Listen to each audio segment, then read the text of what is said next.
Right, we will be looking at some slope field and differential equations in our. Okay, for our first free response question that we have, we need to sketch the slope field through these given points. And make sure you use only the given points. And do keep in mind that your derivative that you're plugging into is already given to you. So what we can do is find our first point, and so we're going to have dy dx, and I want to evaluate that at the first point that I see there at 0, 0. So we're going to evaluate this at 0, 0. And notice when I substitute in, I'm going to have 0 squared over 0 minus 1, and that's going to generate 0. So that means I need a horizontal segment there at 0, 0. And notice I'm going to get the same slope if I plug in over here at 2, 0. Again, my y value is 0, so I'm going to have that same slope there. Now that is one point for knowing how to sketch the line segment for a slope of 0. Then we're going to do dy dx. We need to evaluate this at another point, and let's look at the point 0, 1.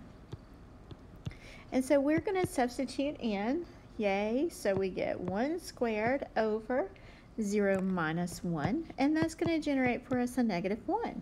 So we would draw a negative 1 slope here. And try to do the best that you can. Of course, mine never looks great, but try.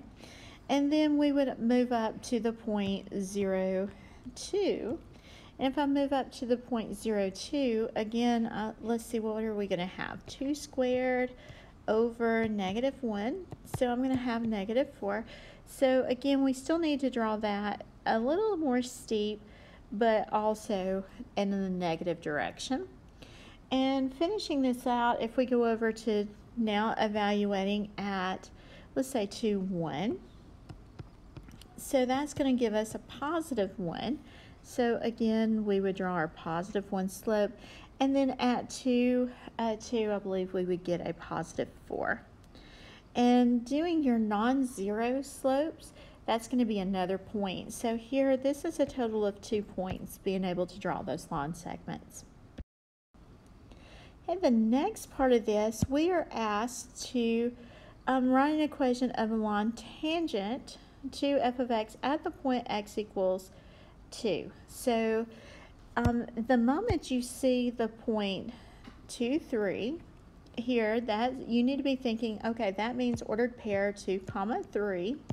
And when you see the line tangent, you need to remember y minus y1 equals m times x minus x1. Now your m, that's going to be up here. If you want to think of all of this as the m generator, sure, go ahead. It is your slope generator because it is your derivative. So we have everything we need. We're going to say y minus y1 equals m. So what are we going to get if we plug in? We'll have 3 squared over 1, so 9 times x minus 2. And so here's the equation of our tangent line. And now they want us to use that equation to approximate 2.1. So what we could do is plug in 2.1. And notice this y, we can, if you want to, go ahead and add that 3 over. So we have 9x minus 2 plus 3. And then you can change this to f of x, or you can rewrite this to be f at 2.1. And it might be a good idea to label that so the AP reader knows that you are showing them that you know how to use your equation to approximate 2.1. And that, again, would be your final answer here. So hopefully you got it right. Moving on to the next part, part C, is to find that particular solution. And this is where we talk about separate, we need to integrate, we need to add C, and we need to find C. So the first part, in separating our variables, it looks like we're going to have dy over y squared equals, let's see, dx over x minus 1. And this, again, is just some algebra here. This separating of variables is going to be 1 point. Up here in the previous problem, writing the tangent line, that was 1 point, and using it to approximate was another point. All right, let's get back to part C now. We've separated, so 1 point. Now let's integrate. So we're going to integrate 1 over y squared dy equals the integral of 1 over x minus 1 dy, or dx, sorry, crackhead here. All right, now when we integrate, a lot of times we get so used to writing natural log. And yes, this right side will be natural log, absolute value of x minus 1, and then plus c. But this side over here will not, because you can rewrite that y squared. That's really y to the negative 2 there. So when we add 1 and then divide by that, we really have negative 1 over y is what we end up with. Now we've integrated and we've remembered to add c. So let's see, this was 1 point on the scoring guide, and this down here, being able to find the antiderivative, that's 1 point, and remembering to use your constant of integration, that plus c, that's another point. So we're up to 2 more points here. So that's pretty good. Now to actually find c, we're going to plug in our initial conditions, and when we do that, we are plugging in the value 2, 3. So I'm going to have negative 1 over 3 equals natural log of 2 minus 1. Get my pen fixed here. Natural log, absolute value 2 minus 1, and then plus c. And so I have negative 1/3 equals, well, that's the natural log of 1, which is going to be 0, plus c. So we found our constant to be negative 1/3.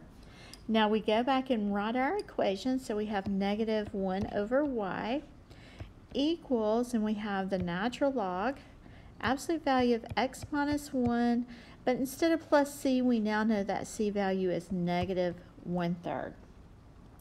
Okay, now from here we would solve for y, and don't make this real difficult in your solving for y.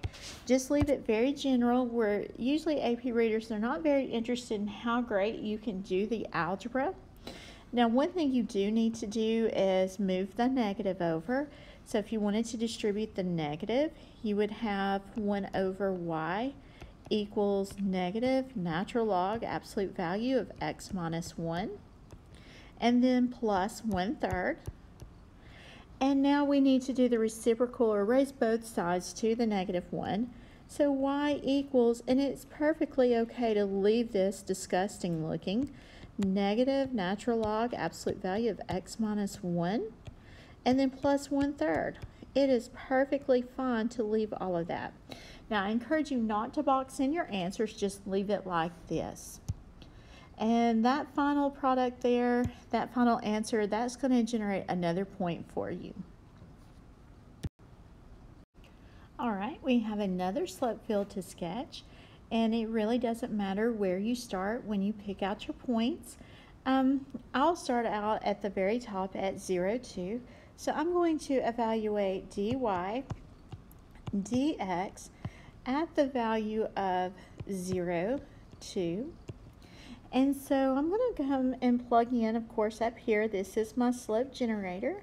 And when I substitute in, I'm going to have, let's see, 0 times 2, so 0 minus 2, so I have negative 2. So I'm going to have a negative 2 slope through there, so it's going to look something like that. Now let's evaluate at the point 0, 1. Well, at 0, 1, I'm going to have, it looks like, negative 1. So again, not quite as steep, but still negative. And then what about if we evaluate all the way down at 0, negative 1? Well, at 0, negative 1, if we go through here and substitute in, well, that's going to be minus 0 minus a negative, isn't it? So minus a negative 1, so a positive 1. So that slope is going to be tilted a different direction. Okay, and now let's see, we can go ahead and while we're at the bottom, let's do negative 1, or 1, negative 1. So we're going to look at 1, negative 1. And if we substitute in there, I'm going to have 2 and then minus a negative 1, so plus 1.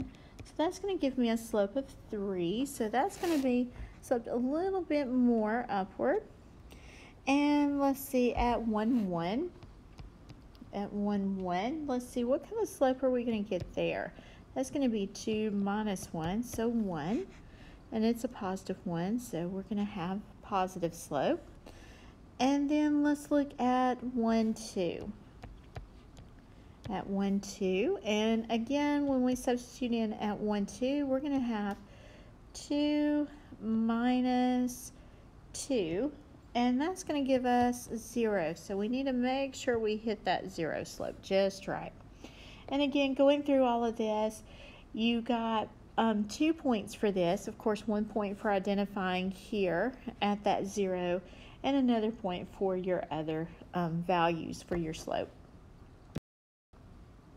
Okay, for our next question, we need to find the second derivative, and then after we find the second derivative, we need to determine the concavity of all solution curves for the given differential equation just in quadrant 2, and we have to justify our reason. So, or justify our answer. So let's go through and find our second derivative, which of course is going to be the derivative of what we're given. So the second derivative here is, let's see, looks like it's going to be pretty straightforward, but believe it or not, people tend to miss this because you have a y value here.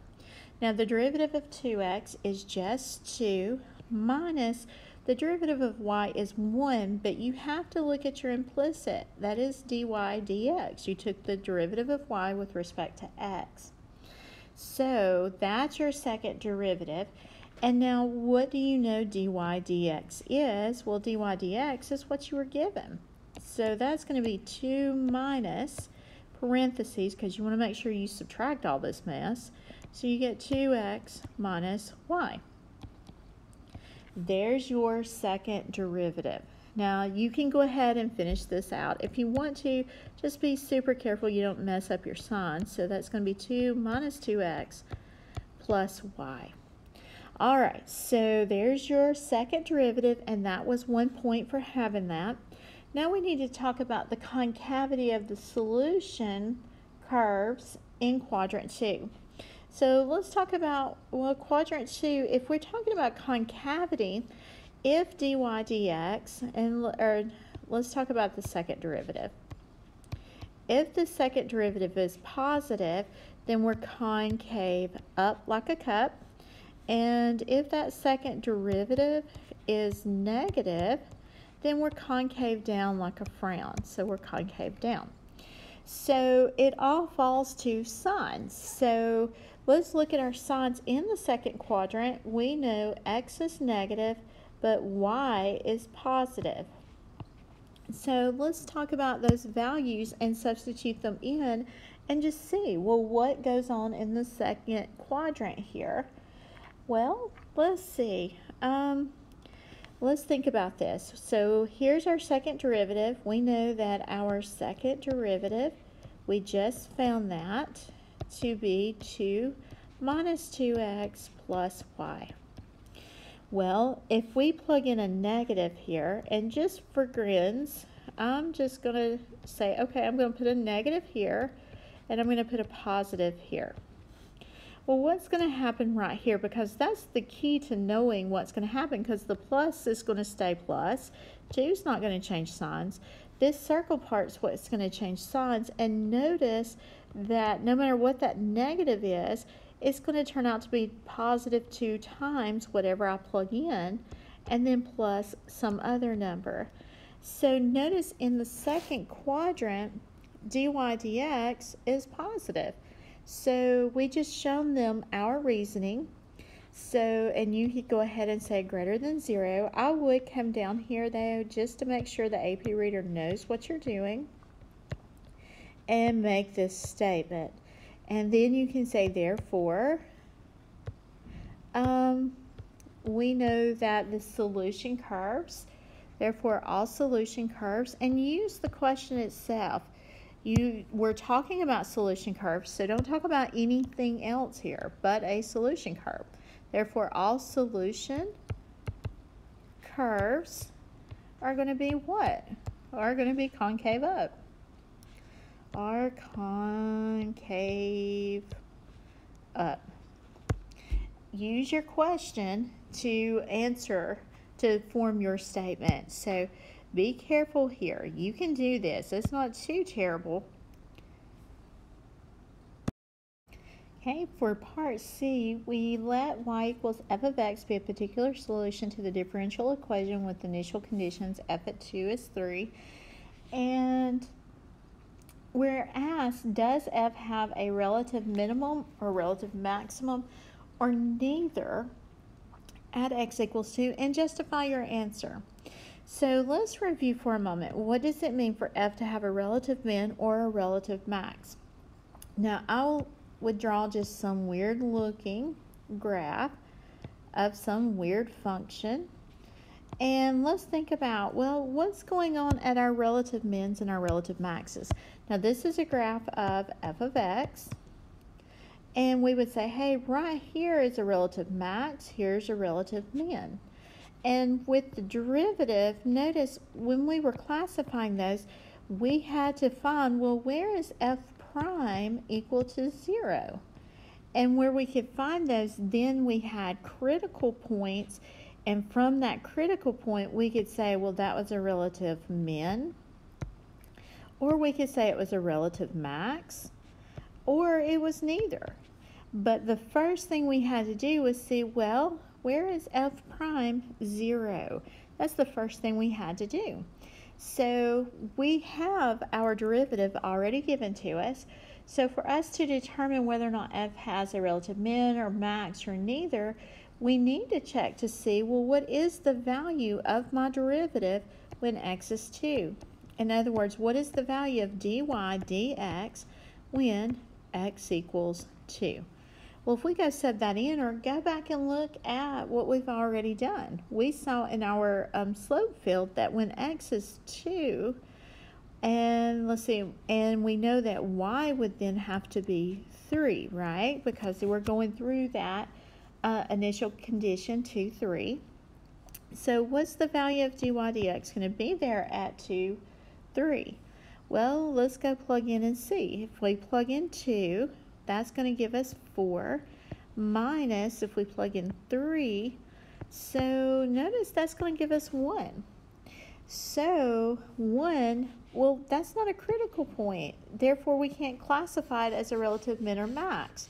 So here, let's see, how are we going to justify our answer? Well, we're going to say that f has neither relative min or max. Let me slide over my screen. Min or relative max at x equals 2 because, and here just state why you know that. What rule did we use here? Well, because dy dx when x equals 2 does not equal 0. So therefore it's not a critical point and we do not have a relative min or a relative max. As far as part D on this, for right now we're going to skip that. We will come back to it if we have a little bit more time, but don't be so focused on that one right now. Like I said, we'll come back to it when we have time. All right, now for question 3, we are asked to sketch a solution curve through the point 0, 1. And so we have to be careful with this when we're sketching those solution curves. First thing we need to do is pinpoint, well, where in the world is the point 0, 1? So that's going to be here. And as we sketch our solution curve, we're going to try to stay within our boundaries that is mapped out here with our slope field. And you just try to stay within this range here and don't cross over the slope field if you can help it. And let's see, for this one it looks like we would go on down here somewhat and just follow the path that's setting down here to the best of your ability, and see if we can't. I'm terrible at drawing these things, guys. I hope y'all do a better job than I do. But there's to the best of my ability, and yeah, that's going to generate 1 point for us. All right, let's move on to the next. All right, so again, we need to write an equation for a line tangent. So great practice problem here, and then we're going to use that to approximate 0.2. So hopefully, again, you remember what we're going to use here, what that formula is.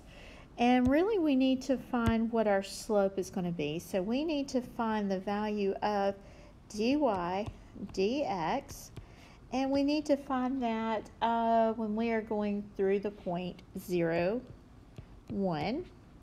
And so we're going to plug in, and if we plug in 0, 1, that's going to be 3 minus 1, or 2, times cosine of 0. Now, y'all, please remember, cosine of 0 is 1. So here, we're going to have a slope of 2. And now we're ready to write the equation of our line. So we have y minus y1. So our y was 1, equals m, which was 2, times x minus 0. And we can go ahead and move that 1 over. So we have y equals 2x and then plus 1. So there's our equation for the tangent line, which is going to be 1 point. And then they want us to use that equation to approximate 0.2. So here I would write f at 0.2, use your question, equals, and it's going to be 2 times 0.2 and then plus 1, and leave it like that. That is your approximation. Oh, and it does say approximation. My bad. Let's make our little squigglies. All right. Now let's move on to the next part. Our next part, we are going to be finding the particular solution to the differential equation through the point 0, 1. So this is where we go through our process again of separate, integrate, add c, find c.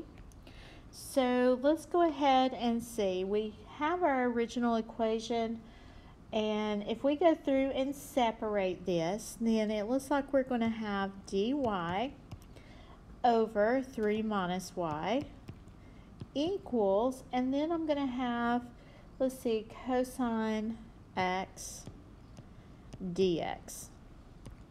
So there's our separation of variables. That is 1 point. Now let's go through and we're going to integrate, and we have 1 over 3 minus y equals, dy, equals integral cosine x dx.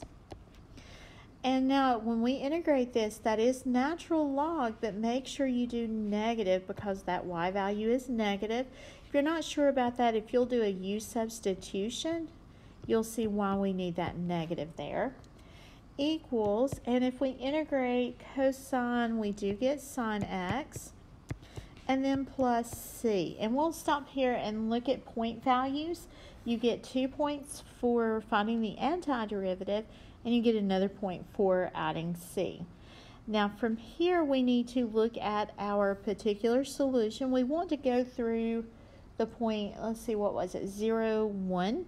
So let's see if we can find c. So we're going to plug in here. Again, I have to remind myself the point was 0, 1. And so when I plug in, I have negative natural log absolute value of 3 minus 1, so 2, equals sine of 0 plus c, and sine of 0 is 0. So negative natural log of 2 is what c is equal to. So now we're ready to write our equation. We have negative natural log absolute value of 3 minus y, and that's going to be equal to sine of x, but then instead of plus c, I'm going to put minus natural log of 2. So now we've gone back and we've written in our values. Now using your initial condition to solve for c, that's another point. So continuing on with this, we do solve for y. And so let's see, what could we do with that? I would move my negative over. So I have the natural log absolute value of 3 minus y equals, let's see, that's going to be negative sine x plus natural log of 2. And let's see, to remove here, gosh, to remove that ln, remember we're going to say 3 minus y. And we're going to say e raised to the negative sine x plus natural log 2. And then we would need to move our 3 over. So I have negative y equals e to the negative sine x plus natural log 2. And let's see, minus 3. And finally, the last thing, we do need to move that negative over. So that's going to be negative e to the negative sine x plus natural log 2, and then plus 3. And that would be your final answer there. And again, don't stress so much over solving for y. Usually students get so stressed from this point on. All of that work was 1 point. So again, do not stress yourself. Make sure you get the other 5 points. This was a total of 6 points. 5 of the 6 is wonderful. All right, so this one, the wording is a little strange, but very doable. Let's take a minute and see if we can't get through this. The question says, let y equal f of x be a particular solution over this open interval. And if we keep going through such that the line, so here's what's important, the line y equals 2 is tangent. So we want to find the x-coordinate at this point of tangency. Now the key to this is to realize it says the line y equals 2. Well, y equals lines, those are horizontal, which means you have a slope of 0. So really what this is saying is I need to know where dy dx equals 0. Well, we're given dy dx. We are told that dy dx is 3 minus x all over y. So where would that end up being 0? Well, or for what x coordinate? Well, that's going to be when x is 3. So we have found that point of tangency. That point of tangency is going to be the point 3, 2. Now from here, it wants to know, well, at this point, since we do have a derivative equal to 0 here, is this point a local max? Is it a local min? Or is it neither? So what we need to do, it would be great if we could tell, well, what happens to our signs on each side of this, get really close to it, or we could look at the second derivative. Now, if the second derivative is positive at this point, then we see that our function would be concave up like a cup, and that point would be sitting at the bottom, so it would be a relative min.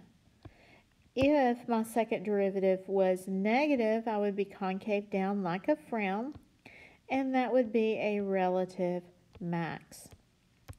So let's go see if we can't find the second derivative, because it might be a little easier for us to work it out that way. So our second derivative, so let's go ahead and get that started.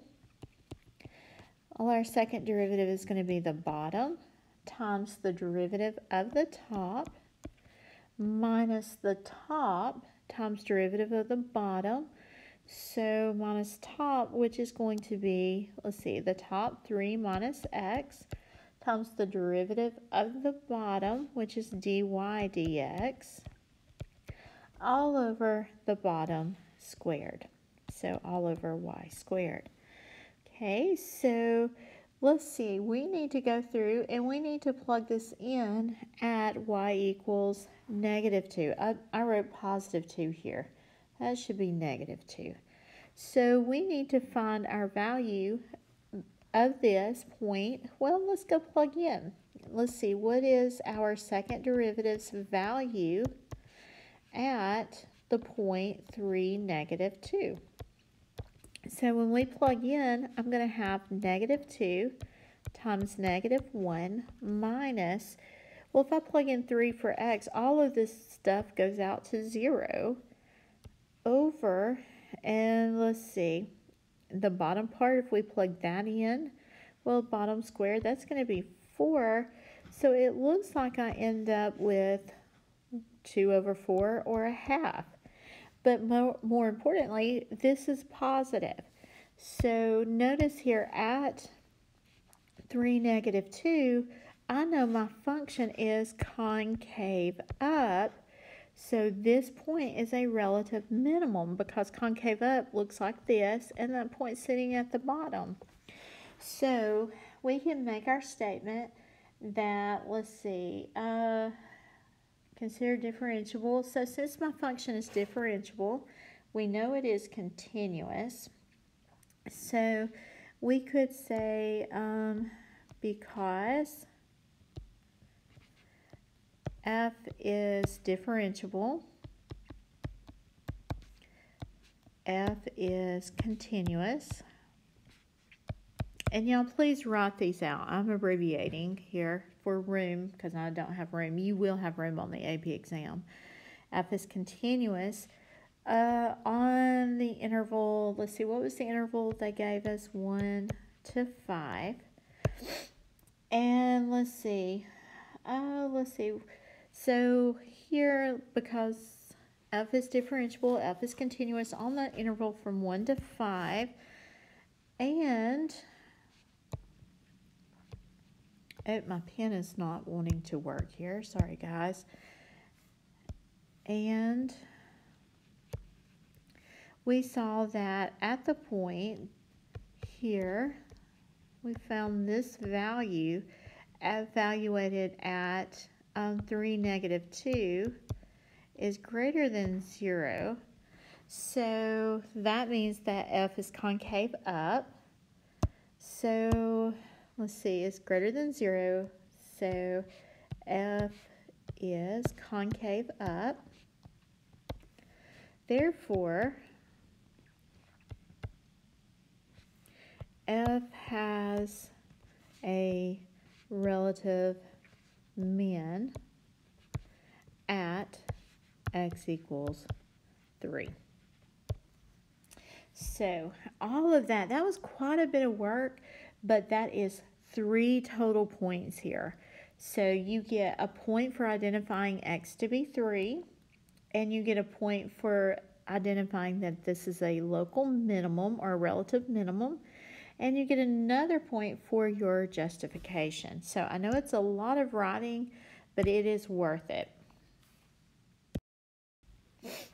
Okay, in part B, let g or y equals g of x be a particular solution. You have initial conditions, and you want to find y equals g of x. So again, here's where we would need to separate, and we're going to integrate and add c and find c. And this is a total of 6 points. So let's go through and see what we can do with this. And again, your first step, of course, is to separate your variables. So let's go ahead and do that. So if we separate, then it looks like we're going to have y dy equals, because here we can multiply across, equals 3 minus x dx. So that's not too bad. So we've separated, so there's a point. Now we need to integrate. Y dy equals the integral of 3 minus x dx. And let's see, if we integrate here, we're going to have 1/2 y squared equals, let's see, 3x minus 1/2 x squared plus c. So there's a couple more points. And let's see, from here we do have our initial condition of 6, negative 4, so we can find c now. So let's keep going. If we find c, so I'm going to substitute in my -4, so I have 1/2 times -4 squared is 16 equals 3 times 6. So that's going to be 18 minus 1/2 times 6 squared, which is 36, plus C. And so we're going to have 8 equals 18 minus half of 36. 18 again. Okay, that's kind of strange. Plus C. So notice that C is going to be 8. Now we're ready to go back up and write our equation. And do remember that you're placing C right back up here. So let's go up there and write our equation. And now we're ready to just about to solve for y. So we have 1/2 y squared. And let's see, 1/2 y squared equals 3x minus 1/2 x squared plus c, but we saw that c is going to be 8. And then we can continue on solving. So multiply everything through by 2, and then we'll take the square root. But now that we have a solution here, a point that we're going through, let's wait about that plus or minus and come back and address it. So I would multiply 2 times everything over here, and I'm just going to leave it just like that. I would not try to pretty up any of this. Leave that absolutely disgusting. Now, my curve has to go through this y value, which means this has to be negative. And so that takes care of your plus or minus. So this was a total of 6 points. So a very doable 6 points that I hope everyone will focus on getting. Okay, the first part of this, we need to show that dy dx is indeed equal to all this other stuff. So this is going to be where we have to go back and do our implicit differentiation. And we've not done that in a while, but really what this is saying is, hey, we need to take the derivative. That's what this is saying, is show that the derivative of all of this that I have circled is indeed equal to this. And this was 2 points, so let's see if we can do it. All right, so when we start doing our derivative, do keep in mind we're going to have the product rule here because it's x times y squared. So let's see what we're going to get. We have first, so I have x, times the derivative of the second, so that's going to be 2y, but it's also dy dx because I took the derivative of y with respect to x. So first times derivative of the second plus the second times the derivative of the first, which is going to give me 1. And then minus, and remember you're doing this, so whenever you do that plus the second, you're really going to be subtracting. Weird. All right, so first times the derivative of the second, so I have a dy dx there. And then it's plus the second, but it's really minus out here, so I'm going to carry that negative through. And minus the second times the derivative of the first. So that's going to be 3x squared y. And then all of that equals the derivative of 6, which is 0. So we're going to isolate that dy dx on one side and move everything else over. So if I'm going to isolate dy dx on one side, that means everything that has a dy dx, I'm going to leave it right where it's at. So these get left. Oh, that's multiplying, so that's got to stay. And move everything else to the other side. And then in that process, I will factor out that dy dx. And we can do all of that in one huge step. So I have dy dx. And if I factor out that dy dx, I have 2xy. And let's see, we're going to have a minus x cubed. And then everything else should have gone to the other side. So equals negative y squared and plus 3xy. X squared y, excuse me. All right, and so now let's look. We're going to have to divide over that last part. So we are going to get what we needed to. So we are going to finish that last step, make sure that we are showing that.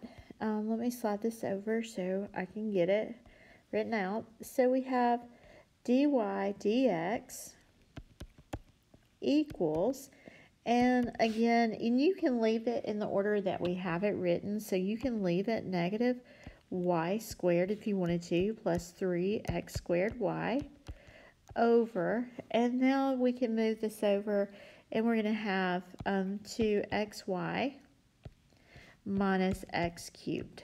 And so we've shown that, and so we should get full credit there. Okay, now for part B, find all the points on the curve whose x coordinate is 1, and write the equation for the line tangent at each of these points. All right, so we need to find when x is 1, what do we actually have here? Now, it's important for us to realize this is talking about all the points on the curve, not the derivative, but on the curve. So when x is 1, and we substitute in 1 up here at what we're given, so that's going to be 1 times y squared, which is y squared, minus 1 times y, which is y, equals 6. And we can move that 6 over, and we're going to find all those x's by factoring. So let's see, y squared minus y minus 6 equals 0. And so hopefully we see that this will factor into y minus 3 times y plus 2. And so that equals x. So let's see, y equals 3 or y equals negative 2. So now what? So we found those. So we know we found the points 1, 3 because x was 1. So we found the point 1, 3, and we found the point 1, negative 2. So we've at least found our points. Now what about the tangent lines here? Well, that's where our derivative, we need that derivative. So we're going to plug in and see, because we need to write the equations of those tangent lines at these 2 points that we just found. So we need to find dy dx, which we have at the point 1, 3. So let's go plug in 1, 3 and see what we get. So we're going to have 3 times 1 squared, which is 1, times 3, minus 3 squared. Oh, I already see it looks like we're either going to get 0 or undefined. What are we going to get in the bottom? We're going to get 2 times 1 times 3 minus 3, let's see, 3 cubed, so 27, isn't it? So it looks like we're going to go get 0 over stuff. Well, that 0 over stuff, that's going to generate a slope of 0. Well, what kind of lines would have a slope of 0? Well, that's going to be your y equals line. So the equation for this one is going to be whatever our y was. So it's going to be y equals 3. So that should take care of that first point. Now we've got to go do the second point. And so I'm pretty confident I'm going to run out of room here. So let's see, for that next one we need to find dy dx at the point, and we found that other point to be 1, negative 2. So let's see, what are we going to get at 1, negative 2? Let's see how much of this we can do in our heads. Let's see, we're going to get negative 6 minus 4 over, and that's going to be negative 5. So I'm going to get a positive 2 there. So let's go ahead and write that equation. So y minus, so minus a negative 2, so y plus 2 equals 2 times x minus 1. And there's your other equation. And you can leave it like that. And that problem there, wow, that was 4 points. So that's a pretty good little problem there. All right, and for the last one, we want to find the x-coordinate of each point on the curve where the tangent line is vertical. So for the tangent line to be vertical, where in the world is that going to happen? Well, vertical lines have an undefined slope. So where's this god-awful mess going to be undefined? Where's that denominator going to be 0? Well, that's where we have to set that denominator equal to 0. So let's go get that denominator, and let's see, what was it? 2x. So I'm going to have 2, what was that denominator? xy. Let's see, minus x cubed. And I'm going to set that equal to 0. Because, again, I'm looking for where we have a vertical tangent line. So that's where the denominator is 0. So with this, it looks like we can factor out an x. So I have 2y minus x squared equals 0. So when x is 0, or get this, we're going to have a mess with this other. Let's see, with this other, it looks like we have 2y minus x squared equals 0.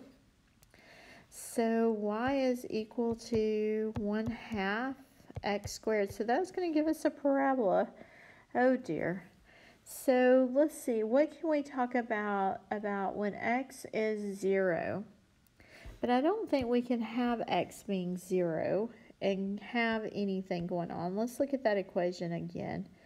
If x is 0, we get, if we go back up to the original and plug in 0, we're going to get 0 equals 6. So that's not going to generate any value for us. So this first part here, we're not going to be able to get a solution from that. So we have to consider this, and we have to go sub it back into our original function. This is the never-ending, longest flipping problem. All right, so I'm looking back up at the original, at the, and I'll write it down here. I'm looking at the x squared, nope, I lied, xy squared minus x cubed y equals 6. I'm looking at that, and everywhere that I see a y, I'm going to replace it with this x mess.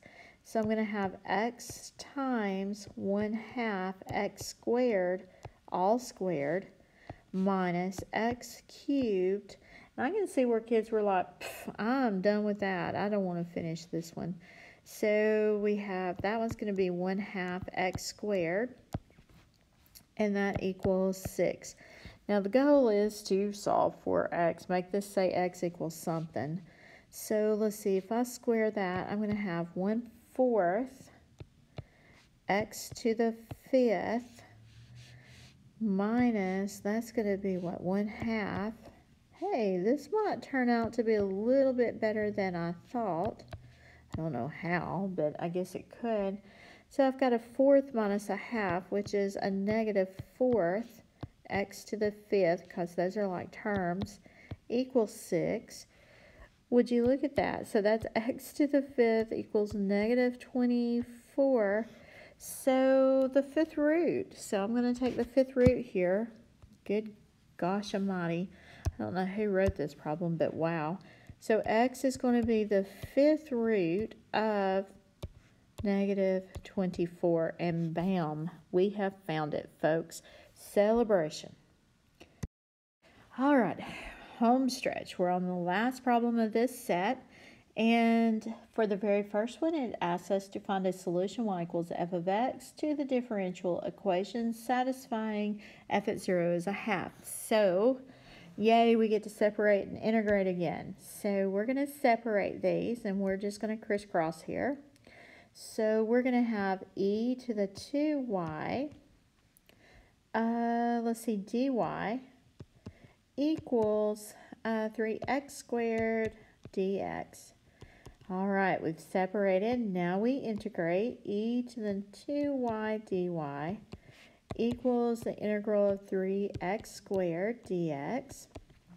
And again, if we integrate e to the y, let's see, we're going to have an extra 2 there. So we're going to have 1/2 e to the 2y equals, And if we integrate over here, let's see, that's just going to be good old x cubed, isn't it? Plus c. All right, and let's see, what are we going to get here? Now we've got to go back and plug in, and let's see if we can't solve. Let's see, we need to solve for c, don't we? So let's come over here and let's plug in our values. We had what's the value? 0, 1/2. So I'm going to plug in 0 and 1/2, and let's see what we get here. So swap colors. So at 0 1/2, we're going to have 1/2 e raised to the, let's see, 1/2 times 2. So that's just e equals, and x was 0, I do believe. So if x was 0, then that's going to be 0 plus c, or c is 1/2 e. So we have 1/2 e to the 2y equals x cubed plus 1/2 e. All right, now we need to solve. Oh my goodness, how in the world are we going to solve this with all those e's?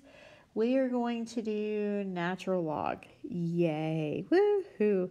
So let's see, and we could go ahead and I'll multiply everything by 2 first before we got too jiggy with it. So I'm going to have e to the 2y equals 2x cubed plus e. And now let's do ln to both sides, and if we do our natural log, all we're going to left with on the left is 2y, because ln and e are inverses of each other. And then over here on the other side, I'm going to have the natural log of, and absolute value of 2x cubed plus e. And now we need to solve for y, so I'm going to divide by 2. So y equals 1/2 natural log absolute value of 2x cubed plus e, and that should be it. All right, now as far as this other part, talking about the domain and range, we'll discuss that in class tomorrow. Now, let's go ahead and we can talk about it. As far as your domain, your x values, all of this has to stay positive. So what we need to do is make sure we keep 2x cubed plus e greater than 0. So in other words, we have 2x cubed plus e. That has to stay positive because the graph of the natural log does something like this, and all of those x values have to stay positive. They just have to. So having that, when we solve for x, we would have 2x cubed is greater than negative e. We would divide by 2. And so we have x cubed has to be greater than negative e over 2. And then we would raise both sides to the 1/3 power of the cube root. So x has to be greater than the cube root of negative e over 2. So there's going to be your domain. So do keep that in mind. So here's domain. Now as far as your range, notice the graph of this. Your range is not really bounded. So my range here is going to be from negative infinity to positive infinity. That's going to be the range here. All right, well, we went ahead and talked about it anyway. All right,